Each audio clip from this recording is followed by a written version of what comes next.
दरअसल आपको बता दें, महाराष्ट्र लोकसभा चुनाव में पूर्व मुख्यमंत्री उद्धव ठाकरे सबसे बड़े खिलाड़ी बनकर उभरे हैं। शुरुआती मतगणना में शिवसेना यूबीटी ने न सिर्फ अच्छी बढ़त हासिल की बल्कि विरोधी खेमे को आधे से कम में समेट दिया।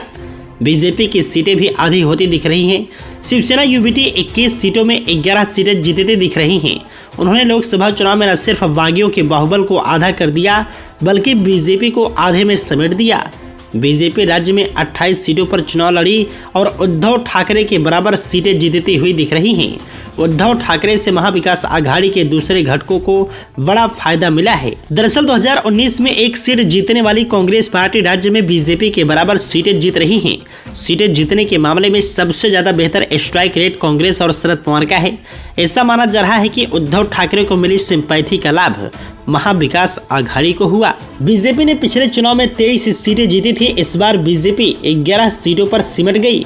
ऐसे में बीजेपी को सीधे सीधे 10 से ज्यादा सीटों पर नुकसान हो रहा है।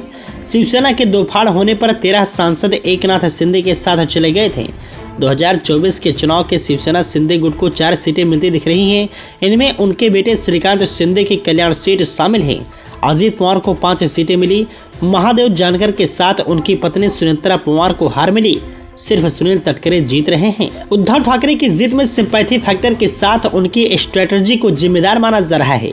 उद्धव ठाकरे सीएम पद छोड़ने और पार्टी छीनने के बाद टूटी नहीं। उन्होंने एक योद्धा के तौर पर खुद को पेश किया। उन्होंने शिवसैनिकों के मनोबल को कमजोर नहीं होने दिया। यही वजह रही है कि पहले वह एमवीए में न सिर्फ ज्यादा सीटें लेने में सफल रहे बल्कि बीजेपी के बराबर सीटें जीत रहे हैं। चुनाव प्रचार में उन्होंने जहां बेटे आदित्य के साथ मंच से मोर्चा संभाला तो पत्नी रश्मि ठाकरे और उनके दूसरे बेटे जनता के बीच में रहे। इससे कमजोर पड़ी पार्टी को नई ऊर्जा मिली। उद्धव ठाकरे पार्टी टूटने के बाद घर पर नहीं बैठे बल्कि उन्होंने लगातार बैठकें की। पार्टी कार्यकर्ताओं के साथ संवाद बनाए रखा।